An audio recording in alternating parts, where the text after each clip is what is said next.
اعوذ باللہ من الشیطان الرجیم بسم اللہ الرحمن الرحیم۔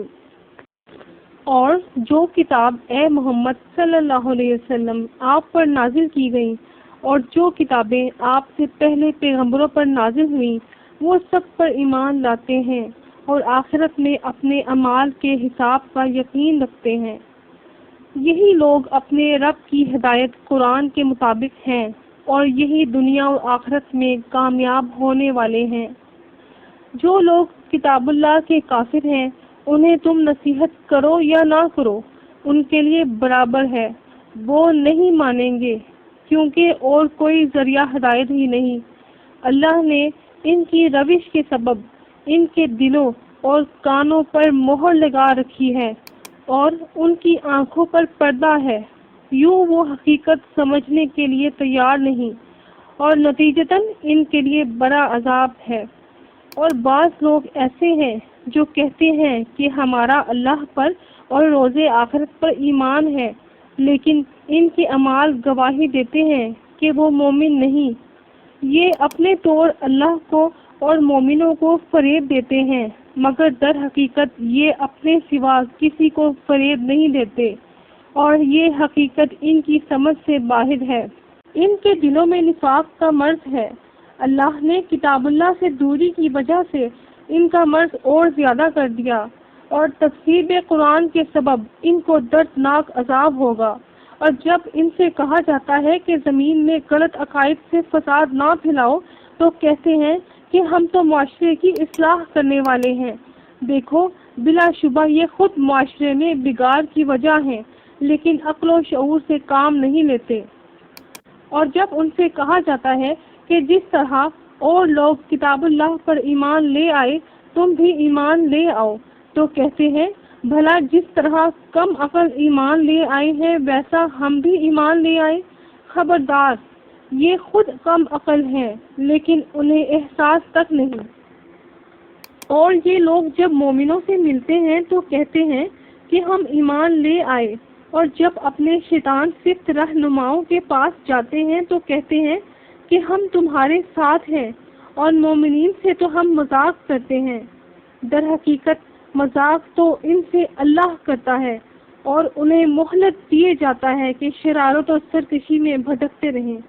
یہ وہ لوگ ہیں جنہوں نے کتاب اللہ کی ہدایت کے بدلے گمراہی کے اعمال خریدے تو اس تجارت نے دنیا اور آخرت میں کچھ نفع دیا اور نہ ہی وہ ہدایت یاب ہوئے۔ ان کی مثال اس شخص کی طرح ہے جس نے روشنی کے لیے آگ جلائی۔ جب آگ نے ماحول کو روشن کر دیا تو اللہ نے ان کی بصارت زائل کر دی اور ان کو اندھیروں میں چھوڑ دیا کہ روشنی کے باوجود کچھ نہیں دیکھتے۔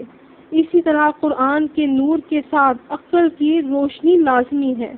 یہ کتاب اللہ سے بہرے گونگے اور اندھے بنے ہوئے ہیں، اس لیے ہدایت کی طرف لوٹ ہی نہیں سکتے۔ یا ان کی مثال بارش کی طرح ہے کہ آسمان سے برس رہی ہو اور ماحول میں اندھیرا اور بادل کی گرج چمک ہو اور وہ موت کے خوف سے کانوں میں انگلیاں دے لیں، اور اللہ قرآن کی ہدایت کے کافروں کو ہر وقت موت کے اندیشوں میں گھیرے ہوئے ہے۔ ممکن ہے کہ بجلی کی چمک ان کی بصارت کو چھین لے۔ جب بجلی کی روشنی پڑتی ہے تو اس میں چل پڑتے ہیں، اور جب اندھیرا ہو جاتا ہے یعنی کتاب اللہ سے منہ موڑ لیتے ہیں تو کھڑے کے کھڑے رہ جاتے ہیں۔ اور اگر اللہ چاہتا تو ان کی سماعت اور بصارت کو چھین لیتا، مگر ہدایت کی انہیں مہلت دے رہا ہے۔ بلا شبہ اللہ ہر چیز پر قادر ہے۔ لوگوں، صرف اپنے رب کی عبادت یعنی اس کی خوشنودی حاصل کرو جس نے تمہیں اور تم سے پہلے تمام لوگوں کو پیدا کیا تاکہ تم برے نتائج سے بچ سکو۔ رب وہ ہے جس نے تمہارے لیے زمین کو بچھونا اور آسمان کو چھت بنایا اور آسمان سے بارش برسا کر تمہاری خوراک کے لیے انواع و اقسام کے پھل پیدا کیے۔ پس کسی بھی انسان کو اللہ کے اختیارات میں شریک مت بناؤ جبکہ تم یہ حقیقت اچھی طرح جانتے ہو۔ اور اگر تمہیں اس قرآن میں جو ہم نے اپنی اطاعت گزار رسول صلی اللہ علیہ وسلم پر نازل فرمایا ہے کچھ شک ہے کہ یہ اللہ کا کلام نہیں تو اسی طرح کی ایک صورت تم بھی بنا لاؤ اور اللہ کے علاوہ اپنے مددگاروں کو بھی بلا لو اگر تم سچے ہو۔ بس اگر تم ایسا نہ کر سکو اور ہرگز نہیں کر سکو گے تو اس آگ سے ڈرو جس کا ایندھن تمام مشرک انسان اور پتھر یعنی بت ہوں گے، جو کافروں کے لیے تیار کی گئی ہے۔ اور جو لوگ کتاب اللہ پر ایمان لائے اور نیک عمل کرتے رہے ان کو خوشخبری سنا دو کہ ان کے لیے نعمت بھرے باغات ہیں جن کے نیچے نہریں بہہ رہی ہیں۔ جب انہیں کسی قسم کا پھل کھانے کو دیا جائے گا تو کہیں گے یہ تو وہی ہے جو ہمیں پہلے دیا گیا تھا، اور انہیں دنیا کے مشابہ مگر انوکھی لذت کے پھل میوے دیے جائیں گے، اور وہاں کے لیے پاکیزہ کی گئی ان کی بیویاں ہوں گی اور وہ جنت میں ہمیشہ رہیں گے۔ اللہ اس بات سے آڑ نہیں کرتا کہ مچھر یا اس سے بھی معمولی کسی چیز کی مثال بیان فرمائے۔ جو مومن ہیں انہیں یقین ہے کہ وہ ان کے پروردگار کی طرف سے سچ ہے، اور جو کافر ہیں وہ کہتے ہیں کہ اس مثال سے اللہ کی مراد کیا ہے۔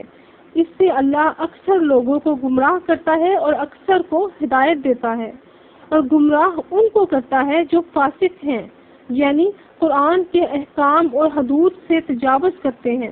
یہ نافرمان وہ ہیں جو اللہ کے ساتھ عہد کرنے کے بعد توڑ دیتے ہیں، اور جس ایمان کے تسلسل کا اللہ نے حکم دیا ہے اس کو قطع کر دیتے ہیں، اور زمین میں شرک کا فساد پیدا کرتے ہیں۔